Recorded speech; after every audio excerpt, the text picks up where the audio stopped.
আসসালামু আলাইকুম। অবিরাম বাংলার সংবাদে সবাইকে স্বাগত জানাচ্ছি আমি আফরোজা রূপা।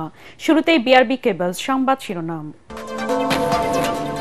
জব্দ প্রায় 2 লাখ কোটি টাকা পাবে ব্যাংক ও গরিবরা, জানালেন গভর্নর। 125 জন অর্থ পাচারকারী চিহ্নিত, বললেন প্রধান উপদেষ্টার প্রেস সচিব।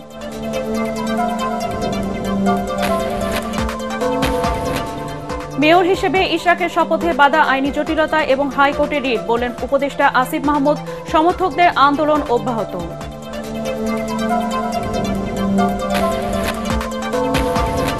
হত্যা চেষ্টা মামলায় অভিনেত্রী নুসরাত ফারিয়া কারাগারে। প্রশাসনের একটি চক্র জুলাই আন্দোলনকে প্রশ্নবিদ্ধ করতে চায়, অভিযোগ এনসিপি।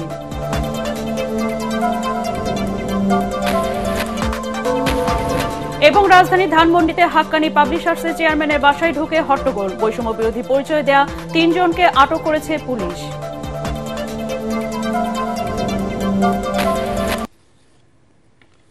শুনছিলেন বিআরবি কেবলস সংবাদ শিরোনাম।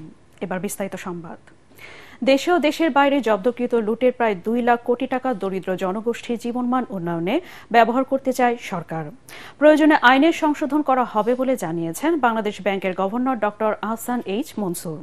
ফরেন সার্ভিস একাডেমিতে সংবাদ সম্মেলনে একথা বলেন তিনি। এ সময় প্রধান উপদেষ্টার প্রেস সচিব শফিকুল আলম জানান, বর্তমানে বাংলাদেশ ব্যাংকে 1,30,000 কোটি টাকার বেশি মূল্যের স্থাবর সম্পত্তি ও 42,600 কোটি টাকার বেশি নগদ অর্থ জব্দ করা আছে।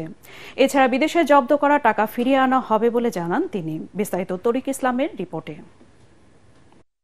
অর্থ পাচার, পাচারকৃত অর্থ ফেরত আনা ও আর্থিক খাতের সমসাময়িক বিষয়ে সোমবার প্রধান উপদেষ্টার সাথে বৈঠক করেন বাংলাদেশ ব্যাংকের governor doctor Ahsan H Mansur.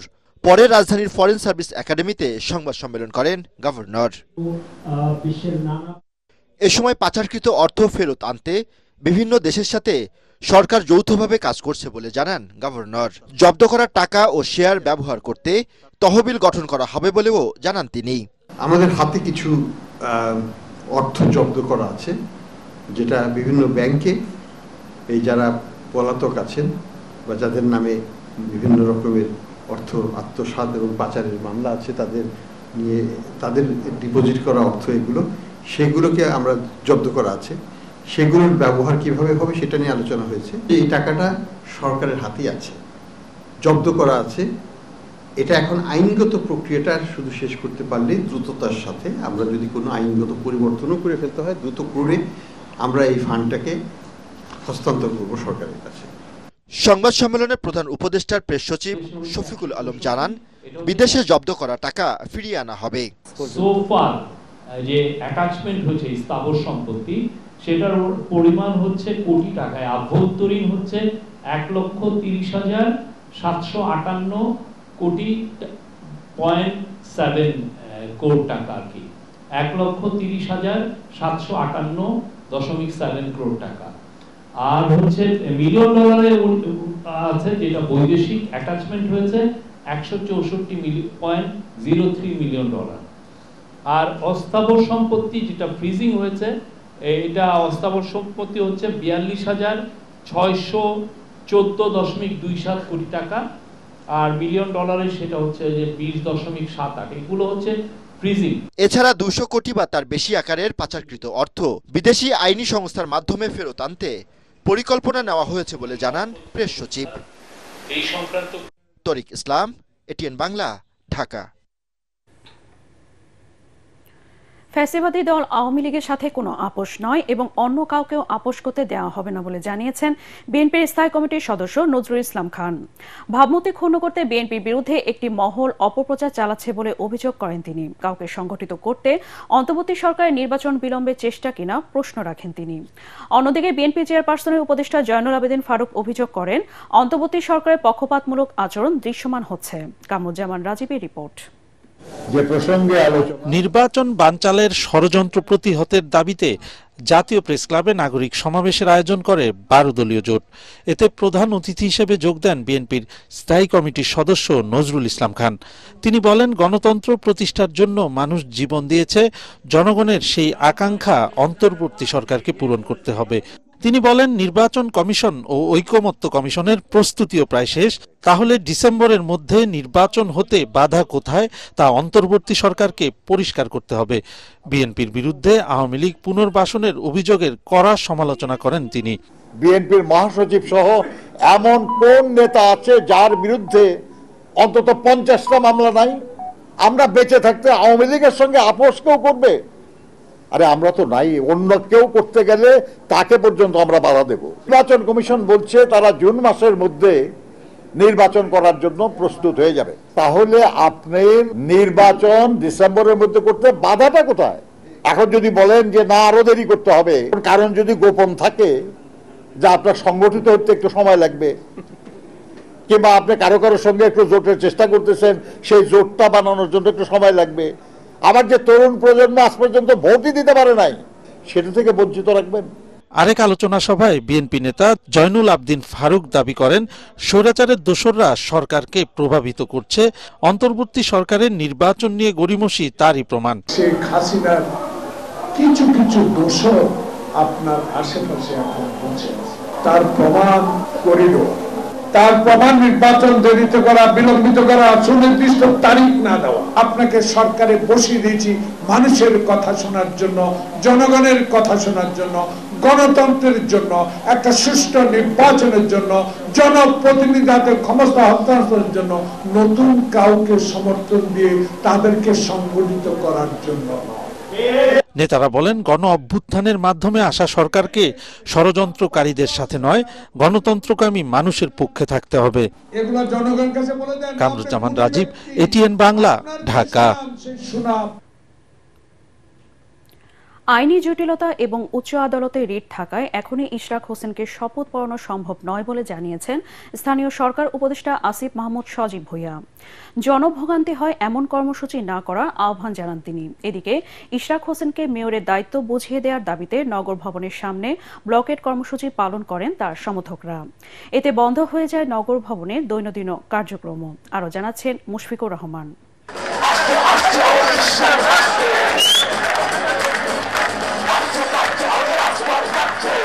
প্রতিবাদী গান আর বিক্ষোভে নগর ভবনের সামনে চলে ইশরাক সমর্থকদের ব্লকেট কর্মসূচি। স্লোগানে মিছিলে প্রকম্পিত হয় ঢাকা দক্ষিণ সিটির নগর ভবন এলাকা।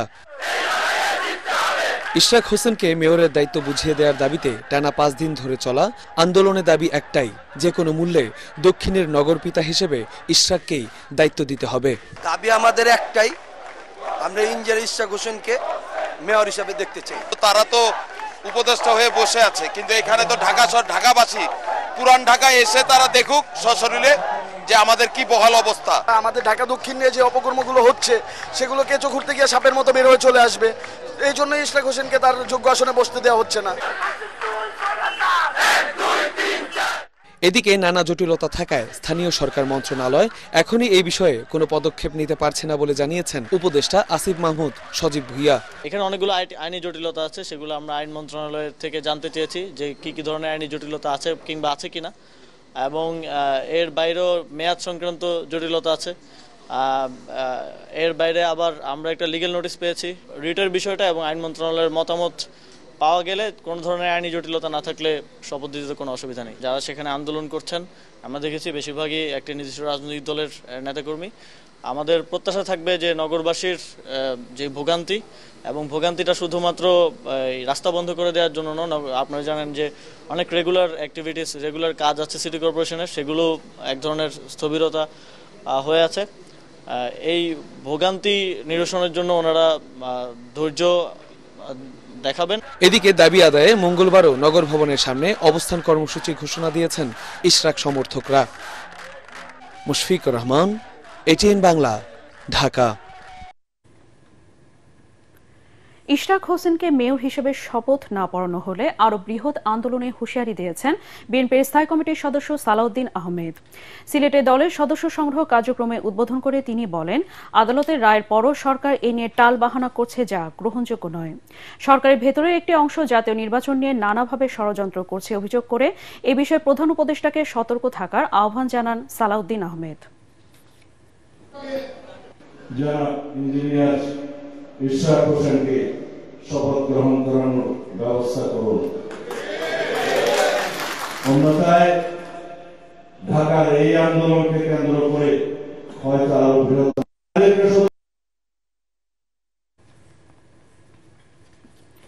জুলাই অভ্যুত্থানে হত্যা চেষ্টা মামলায় অভিনেত্রী নুসরাত ফারিয়া এখন কারাগারে। রাজধানীর ভাটারা থানায় দায়ের করা এই মামলায় জামিন নামঞ্জুর করে তাকে কারাগারে পাঠিয়েছেন ঢাকা মেট্রোপলিটন ম্যাজিস্ট্রেট আদালতের বিচারক সারা ফারজানা হক। 22 মে তা জামিনের বিষয়ে শুনানি হবে। এদিকে স্বরাষ্ট্র উপদেষ্টা জানিয়েছেন, মামলা থাকায় নুসরাত ফারিয়াকে আটক করা হয়েছে, যদিও ঘটনাটি বিব্রতকর বলে মন্তব্য করেছেন সংস্কৃতি উপদেষ্টা। আরও জানাচ্ছেন ইমদাদুল্লাহ বাবু। রাজধানীর ভাটারা থানার হত্যা চেষ্টা মামলায় ঢাকায় চলচ্চিত্রের হার্ট থ্রব অভিনেত্রী নুসরাত ফারিয়াকে কড়া পুলিশি প্রহরায় ডিবি অফিস থেকে আনা হয় ঢাকা মেট্রোপলিটন ম্যাজিস্ট্রেট আদালতে। কিছু সময় হাজতখানায় রাখার পর আদালত পাড়ায় উৎসুক জনতার ভিড় ঠেলে তাকে তোলা হয় এজলাসে। এ সময় রাষ্ট্রপক্ষের আইনজীবী নুসরাত ফারিয়াকে ফ্যাসিস্টদের দোসর আখ্যা দিয়ে শুনানি শুরু করেন।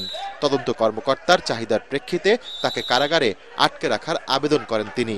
অন্যদিকে ফারিয়ার বিরুদ্ধে আনা অভিযোগ মিথ্যা ও বানোয়াট দাবি করে জামিন চান তার আইনজীবীরা। তদন্তকারী কর্মকর্তাকে তার বিষয়ে আরো কাগজপত্র সহ আরো তথ্য প্রমাণ সহ তাকে জামিন শুনানির বিষয়টা করার জন্য প্রতিবেদন দেওয়ার জন্য আগামী 22 তারিখ দান করা হয় এবং আজকে তাকে সিডব্লিউ মূলে জেল হাজতে প্রেরণ করা হয়। রাজনৈতিক দলের কোনো সম্পৃক্ততা বা সদস্য উনি ছিলেন না এবং এই ঘটনার সাথে তার কোনো সম্পৃক্ততা নেই, উনি দেশেই ছিলেন না এবং কোনো তথ্য প্রমাণ বা কিছু পুলিশ করতে পারেনি। এদিকে মামলা থাকায় অভিনেত্রী নুসরাত ফারিয়াকে গ্রেফতার করা হয়েছে বলে সচিবালয় ব্রিফিংয়ে জানিয়েছেন স্বরাষ্ট্র উপদেষ্টা জাহাঙ্গীর আলম চৌধুরী। নির্দোষ প্রমাণ হলে তাকে ছেড়ে দেয়া হবে বলেও জানিয়েছেন তিনি। ওনার এগেইনস্টে তো আমরা ইনভেস্টিগেশন তো শেষ হয়নি, এখন তার নামে যদি কেস থাকে আপনি কি করবেন? আপনি তো আবার যদি ছেড়ে দিলে আবার আপনি কিন্তু বলবেন স্যার আপনি ছেড়ে দিয়েছেন। অপরদিকে নিজের ফেসবুক পেজে দেয়া এক পোস্টে এই ঘটনায় বিরক্তি প্রকাশ করেছেন সংস্কৃতি বিষয়ক উপদেষ্টা মোস্তফা সরোয়ার ফারুকী। এতে তিনি বিব্রত বলেও উল্লেখ করেন। রোববার থাইল্যান্ড যাওয়ার সময় হযরত শাহজালাল আন্তর্জাতিক বিমানবন্দর থেকে নুসরাত ফারিয়াকে গ্রেফতার করে ইমিগ্রেশন পুলিশ। ইমদাদুল্লাহ বাবু, ATN বাংলা, ঢাকা। জুলাই গণহত্যার সাথে সরাসরি জড়িতদের আইনের আওতায় না এনে চিত্রনায়িকা নুসরাত ফারিয়ার গ্রেফতার ও পরবর্তীতে তাকে কারাগারে পাঠানোর আদেশ বিচার প্রক্রিয়াকে প্রহসনে পরিণত করেছে বলে মন্তব্য করেছে জাতীয় নাগরিক পার্টি NCP। গণমাধ্যমে পাঠানো বিবৃতিতে দলটি আরও জানায়, বিদ্যমান রাষ্ট্র কাঠামো ও প্রশাসনের মধ্যে থাকা একটি পক্ষ এ ধরনের কর্মকাণ্ডের মাধ্যমে জুলাই গণহত্যা এবং এর বিচার প্রক্রিয়াকে প্রশ্নবিদ্ধ করতে চায়। এসব না করে আগামী জুলাই মাসের মধ্যেই জুলাই গণহত্যার বিচার প্রক্রিয়ায় দৃশ্যমান অগ্রগতি দেখতে চায় দলটি।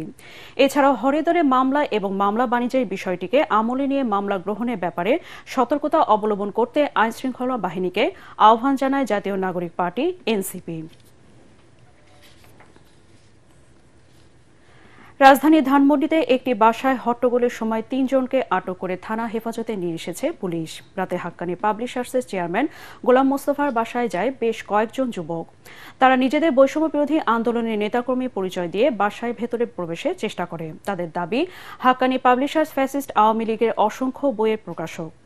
তবে গোলাম মোস্তফার দাবি, তিনি আওয়ামী লীগ, বিএনপি সহ অন্য দলেরও বই প্রকাশ করেছেন, এটি তার ব্যবসা। এই সময় 999-এ গোলাম মোস্তফার ফোন পেয়ে ঘটনাস্থলে যায় পুলিশ। সেখান থেকে বৈষম্য বিরোধী পরিচয় দেওয়া 3 জনকে আটক করে হেফাজতে নিয়ে আসে ধানমন্ডি থানা পুলিশ। বাংলাদেশে আনুষ্ঠানিকভাবে যাত্রা শুরু করল স্টারলিংক। সকালে সামাজিক যোগাযোগ মাধ্যম ফেসবুকে দেওয়া স্ট্যাটাসে এ তথ্য জানিয়েছেন প্রধান উপদেষ্টার বিশেষ সহকারী ফয়েজ আহমদ তৈয়ব। তিনি জানান, শুরুতে স্টারলিংক 2টি প্যাকেজ স্টারলিংক রেসিডেন্স এবং রেসিডেন্স লাইট দিয়ে শুরু করেছে। এতে একটিতে মাসিক খরচ 6,000 টাকা এবং অপরটিতে 4,200 টাকা। সেটআপ যন্ত্রপাতির জন্য 47,000 টাকা এককালীন খরচ হবে। এখানে কোনো স্পিড ও ডাটা লিমিট নেই বলে জানান প্রধান উপদেষ্টার বিশেষ সহকারী। স্টারলিংকে 300 Mbps পর্যন্ত গতির আনলিমিটেড ডেটা ব্যবহার করতে পারবেন গ্রাহকরা। ইলন মাস্কের স্পেসএক্স মালিকানাধীন স্টারলিংক মূলত লো আর্থ অরবিট স্যাটেলাইট ব্যবহার করে ইন্টারনেট পরিষেবা দিয়ে থাকে। এটি বিশেষ করে দুর্গম ও গ্রামীণ অঞ্চলে উচ্চগতির ইন্টারনেট পৌঁছে দিতে সক্ষম।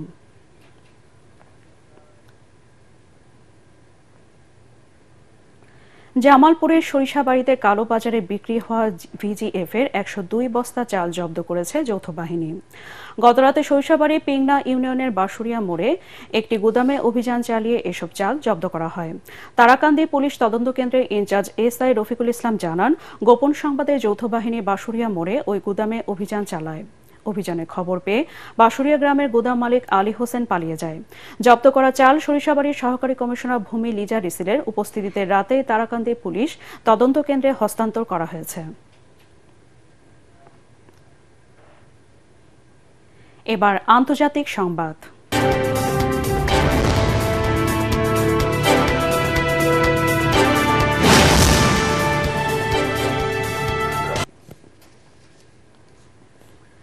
সচেতনভাবে অবৈধ অভিবাসনের সহায়তার অভিযোগে ভারতীয় বিভিন্ন ভ্রমণ সংস্থার মালিক, প্রধান নির্বাহী ও জ্যেষ্ঠ কর্মকর্তাদের বিরুদ্ধে ভিসা নিষেধাজ্ঞা আরোপের ঘোষণা দিয়েছে যুক্তরাষ্ট্র। স্থানীয় সময় সোমবার মার্কিন পররাষ্ট্র দপ্তরের এক বিবৃতিতে এ তথ্য জানানো হয়। এতে বলা হয়, ভারতে অবস্থিত মার্কিন দূতাবাস ও কনসুলেটগুলোতে কনসুলার অ্যাফেয়ার্স এবং ডিপ্লোম্যাটিক সিকিউরিটি সার্ভিস প্রতিদিনই অবৈধ অভিবাসন, মানব পাচার এবং এর সঙ্গে জড়িতদের শনাক্ত করতে কাজ করে যাচ্ছে। মানব পাচার চক্র ভেঙে দিতে ভবিষ্যতে ওয়াশিংটনে ভিসা নিষেধাজ্ঞা জারি থাকবে বলে জানানো হয়েছে। গত জানুয়ারিতে ডোনাল্ড ট্রাম্প যুক্তরাষ্ট্রের প্রেসিডেন্টের দায়িত্ব নেওয়ার পরপরই বিশ্বের বিভিন্ন দেশের হাজার হাজার অবৈধ অভিবাসনীকে নিজ দেশে ফেরত পাঠিয়েছেন।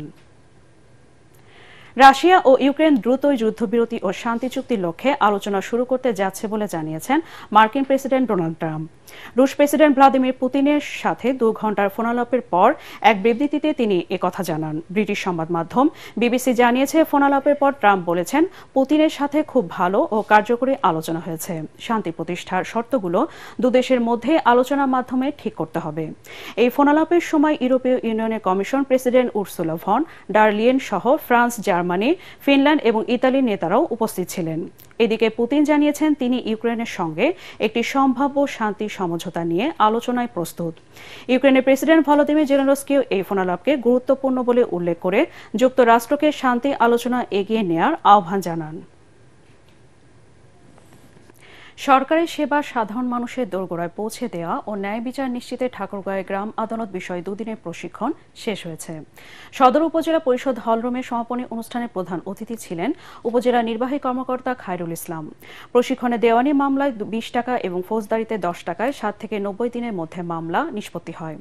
উপজেলা প্রশাসন আয়োজিত প্রশিক্ষণে সদরের রাজাগাঁও, আউলিয়াপুর, সুখানপুকুরি, গড়িয়া, চিলারং, রহিমানপুর ইউনিয়নের প্রতিনিধিদের গ্রাম আদালত গঠন ও ফৌজদারি ও দেওয়ানি মামলা দ্রুত নিষ্পত্তি সম্পর্কে ধারণা দেওয়া হয়। এবার খেলার খবর।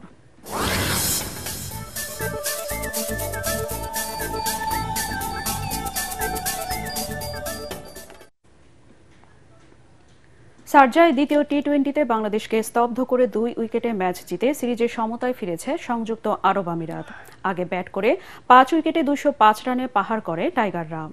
জবাবে ক্যাচ মিস, বাজে বোলিং আর ফিল্ডিংয়ের খেসারত দিয়ে হতাশায় ডুবে লিটন দাসের দল। মোহাম্মদ ওয়াসিমের 42 বলে 82 রানে ঝড় জয়ের পথ সুগম করে স্বাগতিকদের। রিপোর্ট করছেন SM Ashraf. First ball of the run chase. বাংলাদেশের দর্শক হলে স্নায়ু শক্ত হতেই হবে। দুর্বল দলগুলোর বিপক্ষে যত সব অবিশ্বাস্য কাণ্ড ঘটিয়ে ম্যাচ হারের নজির ইতিহাসে এই দলের কম নেই। আরও একবার তেমনই এক ঘটনার পুনরাবৃত্তি। এভাবেই ক্যাচ মিসের অনুশীলন করেছেন ফিল্ডাররা। শেষ 2 ওভারে স্বাগতিকদের সামনে সমীকরণ যখন 29 রান, শরীফুল শেষ বলে ওভার থ্রোতে বল পাঠালেন সীমানার বাইরে। No backing and it's going to go all the way. Tanzim হাসানের 20তম ওভারে আরব আমিরাতের লক্ষ্য 12 রান, কিন্তু শুরুতেই তিনি দিলেন ওয়াইড, এরপর ফুল টাস, বল সীমানার বাইরে। হতশ্রী বোলিং তখনও থামেনি, তার হাত থেকে বের হয় নো বল। আর সেই বলে ফিল্ডিংয়ে থাকা তাওহিদ হৃদয় যা করলেন তাতে বাংলাদেশের ক্রিকেটের সমর্থকদেরও মেজাজ নিয়ন্ত্রণে রাখার পরীক্ষা হয়ে যায়। সফরকারী বোলারদের পিটিয়ে ছাতু বানিয়েছেন মোহাম্মদ ওয়াসিম। তার 42 বলে 82 রানের তাণ্ডব যখন থামে, দলের রান তখন 14 ওভার 5 বলে 148। এর পরের কোনো ব্যাটারিরই স্ট্রাইক রেট 100 নিচে নামেনি। তাতেই কোনো টেস্ট খেলুড়ে দেশের বিপক্ষে প্রথম টি-20 জয়ের স্বাদ পায় আরব আমিরাত। এর আগে বাংলাদেশ যে চ্যালেঞ্জ জানানোর মতো পুঁজি পায়, সেখানে তানজিদ হাসান তামিমের অবদান 33 বলে 59 রান। উদ্বোধনী জুটিতে লিটনকে সাথে নিয়ে যোগ করেন 9 ওভারে 90। 32 বলে 40 আসে লিটনের ব্যাটে। আর তাহিদ হৃদয়ের 24 বলে 45 রানের ঝড়ে জয় পাওয়ার মতোই রান তোলে বাংলাদেশ। কিন্তু বোলিং আর ফিল্ডিং ব্যর্থতায় শেষ পর্যন্ত হতাশ হতে হয় দলকে। SM Ashraf, ATN Bangla. শেষ করার আগে বিআরবি কেবলস সংবাদ শিরোনাম আরেকবার। জব্দ প্রায় 2 লাখ কোটি টাকা পাবে ব্যাংক ও গরিবরা, জানালেন গভর্নর। 125 জন অর্থ পাচারকারী চিহ্নিত, বললেন প্রধান উপদেষ্টার প্রেস সচিব।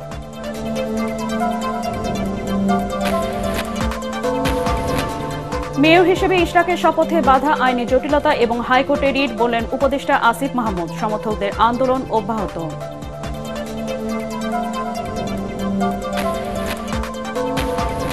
হত্যা চেষ্টা মামলায় অভিনেত্রী নুসরাত ফারিয়া কারাগারে। প্রশাসনের একটি চক্র জুলাই আন্দোলনকে প্রশ্নবিদ্ধ করতে চায়, অভিযোগ এনসিপির।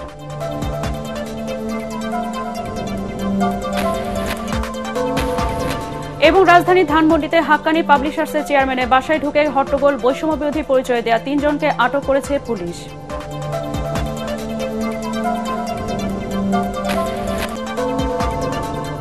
পরবর্তী সংবাদ দেখার আমন্ত্রণ জানিয়ে এখনকার মতো শেষ করছি। এটিএন বাংলার সংবাদ ইউটিউবে দেখতে ব্রাউজ করুন youtube/ATN Bangla News। ধন্যবাদ সবাইকে।